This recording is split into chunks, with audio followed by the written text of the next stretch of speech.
बिस्मिल्लाहिर्रहमानिर्रहीम, अस्सलाम वालेकुम।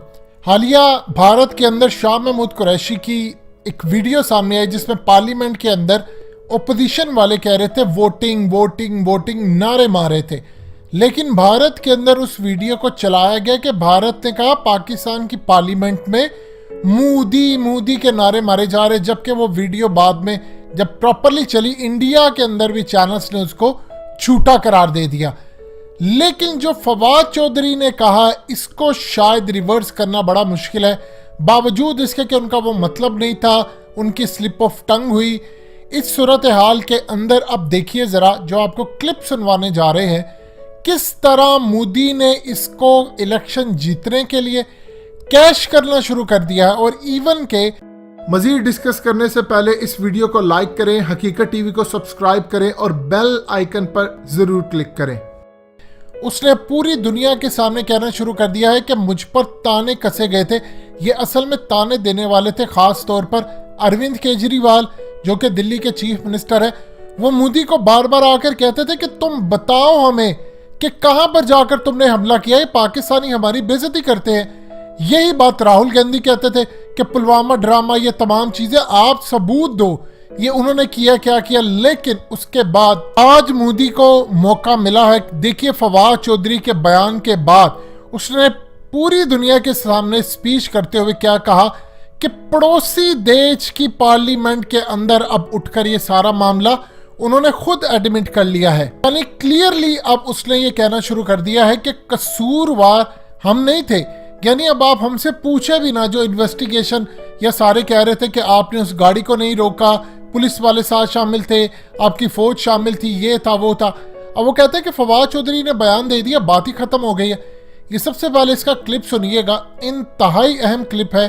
और उसके बाद आपको बताते हैं कि रियासत का इस वक्त मूड शदीद खराब हो चुका है और किसी भी वक्त मामला बड़ी आगे हद तक जा सकते हैं। जरा सुनिएगा क्लिप। अर्धसैनिक बलों की परेड देख रहा था, आप सभी के अद्भुत कौशल को देख रहा था, तो मन में एक और तस्वीर भी थी। ये तस्वीर थी पुलवामा की। उस में हमारे पुलिस बेड़े के हमारे जो वीर साथी शहीद हुए, वो अर्धसैनिक बेड़े के ही थे। देश कभी भूल नहीं सकता कि जब अपने वीर बेटों के जाने से पूरा देश दुखी था, तब कुछ लोग उस दुख में शामिल नहीं थे। वो पुलवामा में भी अपना राजनीतिक स्वार्थ खोज रहे थे, अपना राजनीतिक स्वार्थ देख रहे थे। देश भूल नहीं सकता कि तब कैसी कैसी बातें कही गई, कैसे कैसे बयान दिए गए। देश भूल नहीं सकता कि जब देश पर इतना बड़ा घाव लगा था, तब स्वार्थ और अहंकार से भरी भद्दी राजनीति कितने चरम पर थी। और उस समय उन वीरों की तरफ देखते हुए मैंने विवादों से दूर रह करके सारे आरोपों को झेलता रहा, भद्दी भद्दी बातों को सुनता रहा।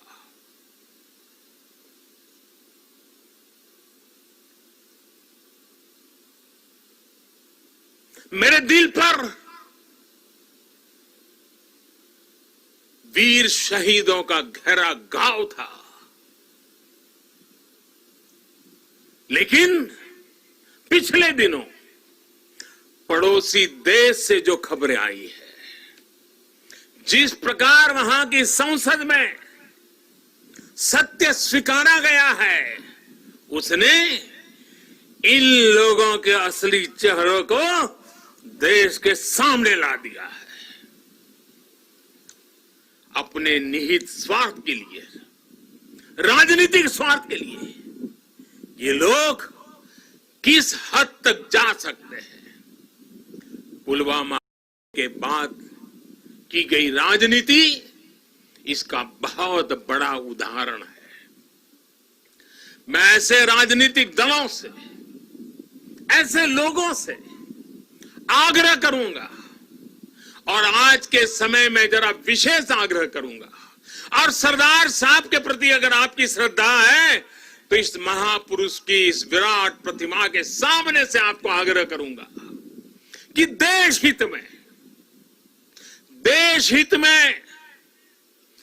देश की सुरक्षा के हित में, हमारे सुरक्षा बलों के मनोबल के लिए कृपा करके ऐसी राजनीति न करें, ऐसी चीजों से बचें।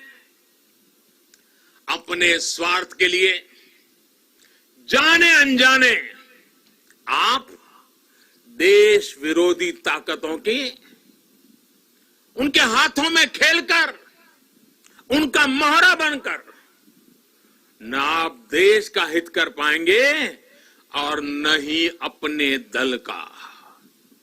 साथियों, हमें ये हमेशा याद रखना है कि हम सभी के लिए अगर सर्वोच्च कोई बात है तो वो है सर्वोच्च हित, देश हित। सर्वोच्च हित, देश हित। जब हम सबका हित सोचेंगे तभी हमारी भी प्रगति होगी, तभी हमारी भी उन्नति होगी। भाइयों और बहनों, आज अवसर है कि इस विराट भव्य व्यक्तित्व के चरणों में हम उसी भारत के निर्माण का संकल्प दोहराएं। आपने क्लिप सुना। अब एक चीज आप अच्छी तरह समझ लीजिए, इस वक्त आपकी रियासत का शदीद मूड खराब हो चुका है, बहुत सारी क़यादत का। लेकिन प्रॉब्लम यह है कि रियासत को अब दो टोक फैसला लेना पूरी तरह धुंध नजर आ रही है, निज़ाम पूरी तरह गिरता हुआ नजर आ रहा है। ये जो कैंपेन चली है खासतौर पर ख्वाजा आसिफ के जरिए शुरू हुई कि उन्होंने पहले कहा कि अभिनंदन को हमने छोड़ा, फिर उसके बाद अयाज सादिक और उसके बाद ये फवाद चौधरी, चाहे स्लिप ऑफ टंग कह ले या बेवकूफ़ दोस्त कह ले, ये याद रखिएगा फवाद चौधरी हो या कोई और हो, ये इमरान खान के साथ नहीं है। अभी इमरान खान की हुकूमत चली जाए तो ये सारे उसका साथ छोड़कर चले जाए। इस सूरत हाल के अंदर रियासत अब पूरी तरह संजीदगी से गौर कर रही है कि इस निज़ाम को चलाना है, इसको लपेटना है, इसको क्या करना है। आपको आने वाले दिनों में मामला बड़े खतरनाक हद तक संजीदा होते नजर आएंगे। उसकी वजह यह है, हालिया DGISPR ने यह बात कही है कि फौज के हर तबके के अंदर इस वक्त शदीद गम और गुस्सा पाया जाता है। इस स्टेटमेंट को शायद इतना ज़्यादा सीरियस नहीं लिया गया, लेकिन इसके असरात बहुत ज़्यादा दूर तक आपको जाते हुए नजर आएंगे। दोस्तों, हकीकत टीवी को सब्सक्राइब करना मत भूलिए, वीडियो को लाइक करें, शेयर करें और कमेंट सेक्शन में अपनी राय का इजहार ज़रूर करें।